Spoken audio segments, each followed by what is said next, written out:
So last வீடியோவில் products add பண்ணுறத பற்றி பார்த்தோம். இந்த வீடியோவில் இன்வென்ட்ரி மேனேஜ்மெண்ட் பண்ணுறத பற்றி பார்க்கணும். ஓகேங்களா? ஸோ இன்வென்ட்ரி மேனேஜ்மெண்ட் அப்படின்னாலே நம்ம வந்து ஒரு ப்ராடக்டை வந்து பர்ச்சேஸ் பண்ணால் தான் அந்த ஸ்டாக் வந்து இன்க்ரீஸ் ஆகும். ஓகேங்களா? ஸோ அதை ஆட் பர்ச்சேஸில் போயிட்டு சப்ளையர் இல்லை அப்படின்னா இன்ஸ்டண்ட்டாக ஆட் பண்ணுறதுக்கு இங்கே ஒரு ப்ளஸ் பட்டன் இருக்குது பாருங்கள், அதை கிளிக் பண்ணுங்கள்.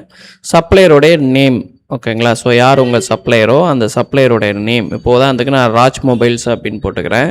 காண்டாக்ட் பர்சன் வந்து ராஜ்குமார்.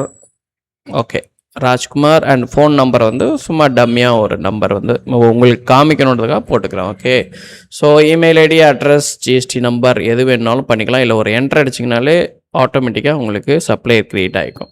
அடுத்தது வந்து இப்போ வந்து சப்ளையர் க்ரியேட் பண்ணதுக்கப்புறம் மல்டிபிள் சப்ளையர் க்ரியேட் பண்ணிக்கலாம். இன்வாய்ஸ் நம்பர், ஃபார் எக்ஸாம்பிள் நான் வந்து ஒரு 251 ஓகே, ஒரு நிமிஷம் வருங்க. இன்வாய்ஸ் நம்பர், எஸ்டிமேட் நம்பராக இருந்தாலும் சரி, இல்லை நீங்கள் பர்ச்சேஸ் பண்ண நம்பராக இருந்தாலும் சரி, இல்லை எஸ்டிமேட் நம்பராக இருந்தாலும் சரி, எதை வேணால் போடலாம்.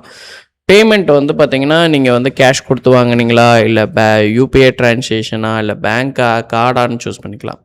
இந்த இடத்துல வந்து இன்ஃபர்மேஷன் நோட் பண்ணிக்கலாம். இல்லை வந்து ப்ராடக்டை டைரெக்டாக வந்து ஃபைன் பண்ணி எந்த ப்ராடக்ட் நம்ம வாங்குகிறோம், எத்தனை குவான்டிட்டி வாங்கியிருக்கோம், அதனுடைய ரேட் என்ன, ஜிஎஸ்டி இருந்துச்சுன்னா ஜிஎஸ்டி வேல்யூ போடுங்க. இப்போ நான் உதாரணத்துக்கு நான் ரேட் போட்டு ஜிஎஸ்டி இருந்தால் போட போகிறேன், இல்லைனா வந்து அப்படியே நீங்கள் க்ரியேட் பண்ணிக்கலாம். இவ்வளோ தான் விஷயமே.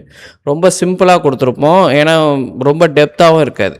இப்போ நம்ம ஆட் பண்ணோன்னே இங்கே பார்த்தீங்கன்னா தெரியும் ஸ்டாக் வார்னிங், எந்தெந்த ஸ்டாக்கெல்லாம் நம்மளுக்கு வார்னிங்கில் இருக்கோ அந்த ஸ்டாக்கெல்லாம் வந்து பார்த்திங்கன்னா நம்ம எக்ஸ்போர்ட் பண்ணிவிட்டு, இல்லைனா அந்த லிஸ்ட்டை எடுத்துகிட்டு நம்ம அதை வந்து ப்ராடக்ட் வந்து ஆர்டர் கொடுத்து நம்ம பர்ச்சேஸ் மேனேஜ் பண்ணுறதுக்கு தான் இந்த இன்வென்ட்ரின்ற செக்ஷன் வந்து ரொம்ப யூஸ்ஃபுல்லாக இருக்கும்.